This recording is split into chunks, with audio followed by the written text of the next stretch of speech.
Good morning dear friends, welcome है आपका इस वीडियो में। क्वेश्चन तो आपने पढ़ लिया होगा, अब हम इसके सॉल्यूशन को जानते हैं। देखिए, सॉल्यूशन मैं आपको स्टेप बाय स्टेप बताऊंगा, जिससे आप अगर बोर्ड के पेपर में या फिर कोई भी एग्जाम, जो भी एग्जाम होते हैं, अगर आप उसमें उसे करते हैं तो आपको फुल मार्क्स मिलने के पूरे चांसेस हैं। तो फ्रेंड्स, अब मैं आपको बताता हूँ स्टेप बाय स्टेप, लेकिन आपको पहले इसका कॉन्सेप्ट पता होना चाहिए एक छोटा सा। देखिए, मान लीजिए आपको मैंने 24 बनाना बोल दिया और मैंने आपको बोला कि भैया जाके तुम स्टूडेंट्स को 2 बनाना देना है। जितने स्टूडेंट को हो रहा है होने दो, लेकिन 2 ही मिलना चाहिए सबको। तो आप क्या करोगे, पहले कैलकुलेट करोगे कि कितने स्टूडेंट को मिलेगा, है ना। तो आप क्या करोगे, 24 डिवाइड बाई 2, मतलब 12 स्टूडेंट्स को 2 बनाना मिलेंगे। बस अब यही पूरा का पूरा लॉजिक यहाँ पे इस क्वेश्चन में आपको यूज करना है। अब कैसे करना है मैं आपको स्टेप बाय स्टेप बताता हूँ। अच्छा, तो फ्रेंड्स अब देखिए, हम सॉल्यूशन पे आते हैं। मैंने एकदम स्टेप बाय स्टेप लिखा है यहाँ पे, और कोई चांस नहीं है कि यहाँ पे कहीं मार्क्स कटे आपका। तो फ्रेंड्स जरा ध्यान से आप देखना। अभी मैं बनाना वाला कॉन्सेप्ट आपको आगे बताऊंगा, यहाँ पे क्या यूज हो रहा है आप उसको समझते चलिए। जैसे स्टेटमेंट में दिया, मेरी तो हमेशा से आदत है, मैं आपको रोज बोलता हूँ कि आप स्टेटमेंट वाइज जाइए। पहली स्टेटमेंट में क्या बोला है, सुनील अनिल से 5 दिन अधिक लेता है किसी काम को पूरा करने में। तो बस मैंने इसी कॉन्सेप्ट को समझ के तुरंत एक स्टेटमेंट लिख दिया कि अनिल एक्स डे लेता है किसी काम को करने में, है ना। अब सुनील उसी काम को एक्स प्लस 5 डेज लेता है कंप्लीट करने में।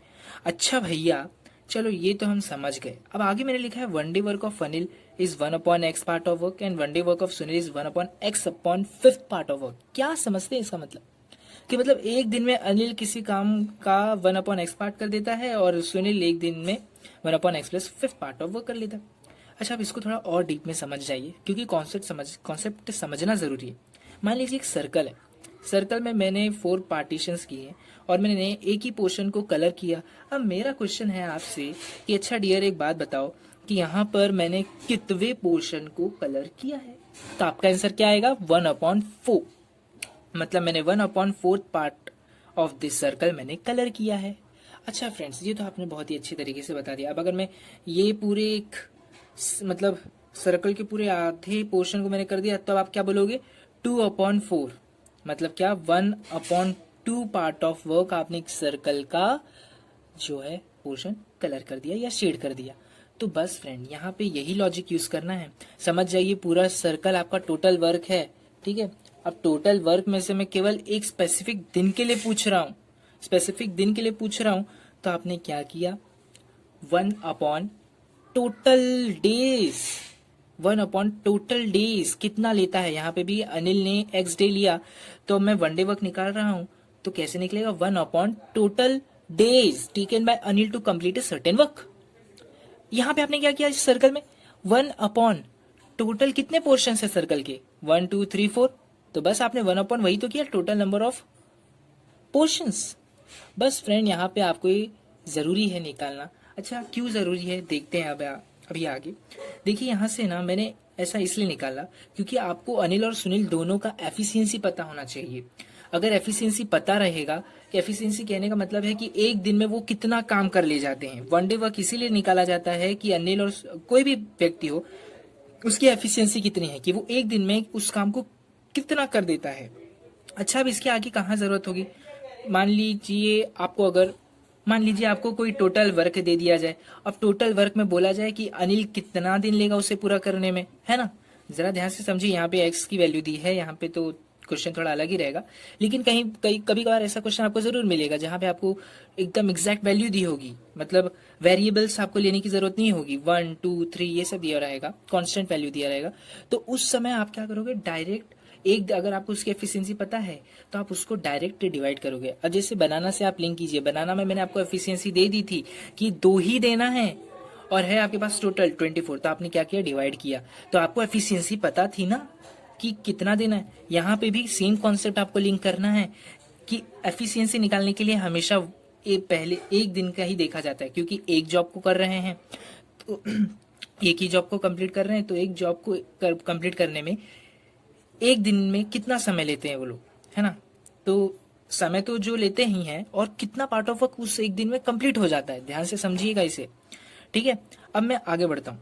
देखिए, क्वेश्चन के आगे बोला गया था साथ में आके मिलके वो लोग काम करते हैं, तो मुझे पता चलना चाहिए कि जब साथ में आते हैं तो उनकी एफिशिएंसी क्या बन जाती है। तो मैंने इन दोनों फ्रैक्शंस को ऐड कर दिया, तो मुझे पता चला 2x plus 5 upon x square plus 5x part of work complete कर जाते हैं एक दिन में। मतलब ये उनकी एफिशिएंसी है, जब साथ में मिलते हैं तो वो लोग इतना पार्ट ऑफ वर्क कंप्लीट कर ले जाते हैं। फिर नेक्स्ट आगे बढ़ा मैं जब, तो मुझे पता चलता है कि 4 दिन के लिए काम किया, तो ठीक है मैंने 4 से मल्टीप्लाई कर दिया, क्योंकि मुझे एक दिन का एफिशिएंसी पता था कि हाँ भैया एक दिन में वो लोग इतना काम करते थे, 4 दिन में कितना पार्ट ऑफ वर्क कंप्लीट हो जाएगा। तो मुझे आंसर मिला 8x plus 20 upon x square plus 5x part of work complete हो जाता है। अच्छा, अब आगे बोला जाता है कि अनिल ने छोड़ दिया काम को, तो रिमेनिंग वर्क जो भी रहेगा अब वो तो सुनील को ही करना है भैया।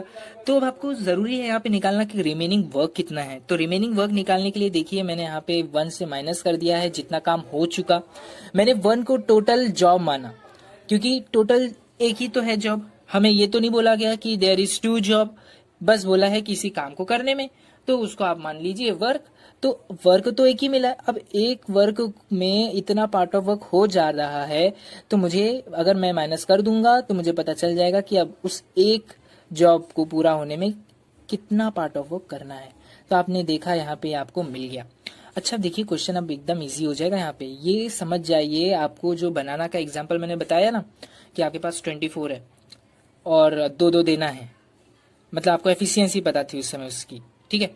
तो सेम यहीं पे आप देखिए आपको लॉजिक लगाना है। ये x square minus 3x minus 20 upon x square plus 5x, ये वर्क कौन करेगा? अकेला हमारा सुनील भाई करेगा। उसकी एफिशिएंसी क्या है? 1 अपॉन एक्स प्लस 5। एफिशिएंसी हमेशा 1 डे में ही निकाली जाती है, हमेशा याद रखिएगा। तो भैया कायदे से क्या करना चाहिए, अगर ये मान लीजिए मेरा 24 बनाना से और एफिशिएंसी मुझे पता है 2, तो मैं डिवाइड करता हूँ। तो बस यहाँ पे भी वही लॉजिक लगाना है, इसको मुझे सुनील के 1 डे वर्क से डिवाइड कर देना है। डिवाइड करूंगा तो आगे बोला भी है। अच्छा एक बात बताओ, अगर आप डिवाइड कर दोगे तो आपको क्या पता चलेगा कि ये जो हमारा सुनील कितना दिन लेगा? क्योंकि जब वो एक दिन में इतना पार्ट ऑफ वर्क कंप्लीट कर लेता है तो इतने काम को करने में वो कितना दिन लेगा, ये तो हमें दिया ही है 5 दिन लेता है। तो मतलब बस यहाँ पे आपका इक्वेशन एकदम अच्छे से रेडी हो गया है, अब बस सॉल्व करना है, ठीक है। सॉल्व करोगे तो ये रेसिप्रोकल हो जाएगा, आप जानते हो डिवाइड रहता है, तो जब डिवाइड से मैं इसे सिंपली इनटू कर रहा हूँ तो इसका रेसिप्रोकल हो जाएगा। तो यहाँ से मैंने x को कॉमन ले लिया, तो ये x प्लस 5 और x प्लस 5 यहाँ से कैंसिल हो जाएगा, ये x मेरा यहाँ पे चला जाएगा और 5x हो जाएगा, देख सकते हैं आप। और बस यहाँ पे मेरा एक क्वाड्रेटिक इक्वेशन बन गया है। मैंने फैक्टराइजेशन मेथड से इसे सॉल्व किया है, स्टेप बाय स्टेप आप देख लीजिए। मेरा यहाँ पे 20 जो है कांस्टेंट वैल्यू है, और फिर मैंने यहाँ पे 5x जो RHS में था इसको LHS में लाया तो माइनस में हो जाएगा, और -3x है तो -3x माइनस 5x मेरा -8x हो जाता है। और -20 जैसे मैंने आपको रूल बताया, यहाँ पे कांस्टेंट एक्स स्क्वायर के जो भी हमारा कोफिशिएंट है वो 1 है, तो 1 से इसका इनटू, फिर 20 के फैक्टर्स मैंने ऐसे निकाले कि जिसका इनटू करने पे 20 आए और जिसका प्लस माइनस करने पे 8 आए। तो देख सकते हैं 10 और 2 वो फैक्टर्स है जिनका इनटू करने पे 20 और प्लस या माइनस करने पे मेरा 8 आए। तो देख सकते हैं इन दिस वे मैंने सॉल्व किया है क्वाड्रेटिक इक्वेशन को। लास्ट में मुझे x की एक वैल्यू मिलेगी 10 और एक दूसरी मिलेगी x माइनस 2। तो देखिए डेज तो कभी माइनस में होते नहीं है, तो मैं 10 को कंसिडर करूंगा, और इस हिसाब से मैं बोल सकता हूं कि मेरा अनिल जो है वो उस काम को करने में 10 दिन लेगा, और वही अगर सुनील काम करता तो वो 15 दिन लेगा, क्योंकि हमें यही पूछा है ना कि अलोन वो लोग कितना समय लेंगे। तो फ्रेंड्स देख सकते हैं, अब मैंने आपको बता दिया है, बहुत अच्छे तरीके से यहाँ पे आपको बताया, समझ जाइए, कॉन्सेप्ट को समझना बहुत ज़रूरी है। So friends thank you for watching the video, hope you like the video. Okay.